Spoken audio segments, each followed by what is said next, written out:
তো হ্যালো বন্ধুরা, welcome to my YouTube channel mobile shop online update. আপনারা দেখছেন ওয়েস্ট বেঙ্গল পঞ্চায়েতের যে নিয়োগ ব্যবস্থা, আপনারা কিভাবে অনলাইন অ্যাপ্লাই করবেন। পশ্চিমবঙ্গ পঞ্চায়েতের মধ্যে নিয়োগের যে ব্যবস্থা করছে, এখানে ক্লাস 8 পাস হলেও অ্যাপ্লাই করতে পারবেন। তো অ্যাপ্লাই করার জন্য আপনারা এই অপশানটাতে আসবেন। এই যে দেখতে পাবেন, এই সাইডের লিঙ্ক আমি ভিডিওর নিচে দিয়ে দেবো। এই যে দেখতে পাচ্ছেন রেজিস্ট্রেশনের উপর ক্লিক করবেন, এরকম ইন্টারফেস আসবে। ইন্টারফেসটাকে ক্যান্সেল করবেন। এটাকে ক্যান্সেল করার পর আপনার এখানে মোবাইল নম্বর, email ID, last name, first name এবং ডেট অফ বার্থ এবং জেন্ডারটা দিয়ে দেওয়ার পর পাসওয়ার্ড দিয়ে দিবেন। দেওয়ার পর আপনারা এই যে সেন্ড ওটিপিতে ক্লিক করবেন। তো সেন্ড ওটিপিতে ক্লিক করবেন। সেন্ড ওটিপিতে ক্লিক করার পর আপনার মোবাইল ফোনে ওটিপি আসবে। তো আমরা ওটিপিটা দেখে দেখে ফিল করে দিয়ে দেবো। ফিল করে দেওয়ার পর আরেকটা ইন্টারফেস চলবে। তো সেই ইন্টারফেসটা আপনাদেরকে এখনই ফর্মটা ফিল আপ করে দেখাবো। সবার প্রথম আপনার নাম, মোবাইল নম্বর দিয়ে দিবেন, ইমেল আইডি, ফার্স্ট নেম দিয়ে দিবেন। ফার্স্ট নেম দিয়ে দেওয়ার পর তারপরে মিডিল নেম ছেড়ে দিবেন, লাস্ট নেম দিয়ে দিবেন, তারপর ডেট অফ বার্থটা, তারপর জেন্ডারটা দিয়ে দিবেন, মেল কি ফিমেল সেটা দিয়ে দেবেন। পাসওয়ার্ড দিয়ে দেওয়ার পর আপনারা এই যে সেন্ড ওটিপি অপশানটাতে ক্লিক করবেন। ক্লিক করার পর আরেকটা ইন্টারফেস, তো সেই ইন্টারফেসটা আমি দেখাচ্ছি। যারা এখনও পর্যন্ত আমাদের ইউটিউব চ্যানেলটা সাবস্ক্রাইব করেনি, সাবস্ক্রাইব করো, লাইক করো, শেয়ার করো। তো ফর্মটা ফিল আপ করার পর এই ক্যাপচারটা দেখে দেখে এখানে ফিল করবেন। তারপর সেন্ড ওটিপিতে ক্লিক করবেন। সেন্ড ওটিপিতে ক্লিক করার পর আপনার সামনে এরকম ইন্টারফেস আসবে, একটু ওয়েট করবেন। তারপরে দেখতে পাচ্ছেন আপনার রেজিস্টার মোবাইল নাম্বারে ওটিপি চলে এসে, সেই ওটিপিটা এখানে ফিল করে দিবেন। তো সেই ওটিপিটা আমরা এখানে ফিল করে দিয়ে আপনাদেরকে নেক্সট পেজে দেখাচ্ছি।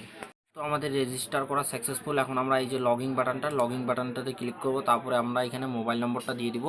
মোবাইল নম্বরটা দিয়ে দেওয়ার পর আমরা এই যে দেখতে পাচ্ছেন ক্যাপচার বাটনটা, এই যে ক্যাপচারটা দেওয়ার পর লগইনে ক্লিক করব। তো লগইনে ক্লিক করার পর আপনাদের সামনে আরেকটা ইন্টারফেস চলে আসবে। তো সেটা দেখার জন্য আপনারা ভিডিওটা শেষ পর্যন্ত দেখুন।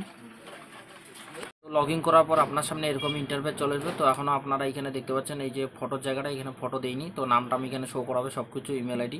তারপরে এই যে দেখতে পাচ্ছেন প্রোফাইল এডিট, এই প্রোফাইল এডিটের উপর ক্লিক করবেন।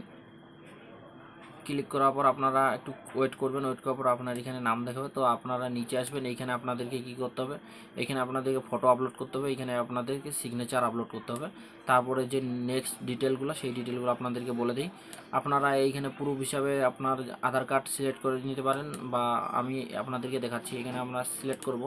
সিলেক্ট অপশনে ক্লিক করার পর তো আমরা একটু উপরে নিব পেজটা। নেওয়ার পর এইখানে দেখতে পাবেন আইডেন্টি কার্ড হিসেবে আমরা এই যে এডিট অপশানটা দেখতে পাচ্ছেন, এডিট অপশানে ক্লিক করব। ক্লিক করার পর আমরা এখান থেকে যেটা আমাদের আছে সেটা সিলেক্ট করে নেব। তো আমরা এখান থেকে ভোটার কার্ড সিলেক্ট করে নিলাম। ভোটার কার্ড নম্বরটা দিয়ে দিতে হবে। ভোটার কার্ড নম্বরটা দিয়ে আমরা এটাকে আপডেট করে দেবো। তো এটা আপডেট হয়ে যাওয়ার পর নেক্সট স্টেপ আপনাদেরকে দেখাচ্ছি। তো যখন আপনাদের প্রোফাইলটা এডিট অপশানে ক্লিক করার পর এরকম ইন্টারভিউ আসবে, আপনারা শুধু এখান থেকে কী ফর্মটা ভরবেন সেটাই বলে দিই। আপনারা এই যে আইডেন্টি কার্ডে ক্লিক করবেন। ক্লিক করার পর আপনার ভোটার কার্ড নম্বরটা দিয়ে দিবেন। দিয়ে দেওয়ার পর আপডেটে ক্লিক করবেন, সেভে। তারপরে আপনার পারমিটি অ্যাড্রেস এবং ফ্যামিলি, আপনার বাবার নাম এবং মায়ের নাম এবং আপনারা অ্যাড্রেসটা ফিল আপ করবেন। অ্যাড্রেসটার নিচে যে অ্যাড্রেসটা, সেই অ্যাড্রেসটা কনফার্ম অ্যাড্রেস করবেন। তারপরে আপনারা এইটা দিবেন, এই যে ক্লাস 8, এটা ক্লাস 8 যারা হচ্ছে 8 থেকে পড়াশোনা করছে, তো আমরা এটা দিব না। আর এটা দিবেন ক্লাস 10, এবং এখান থেকে আপনারা নিচে আসবেন, এই যে ক্লাস 10 টু 10+ এটা করবেন। এটা করার পর আপনারা আর কোনো কিছু করতে হবে না, আপডেট করে দিবেন। আপডেট করে দিলেই হয়ে যাবে। তো এটাই আমাদের ছোট্ট ভিডিও। যারা এখনো পর্যন্ত আমাদের ইউটিউব চ্যানেলটা সাবস্ক্রাইব করেনি, সাবস্ক্রাইব করো, লাইক করো, শেয়ার করো।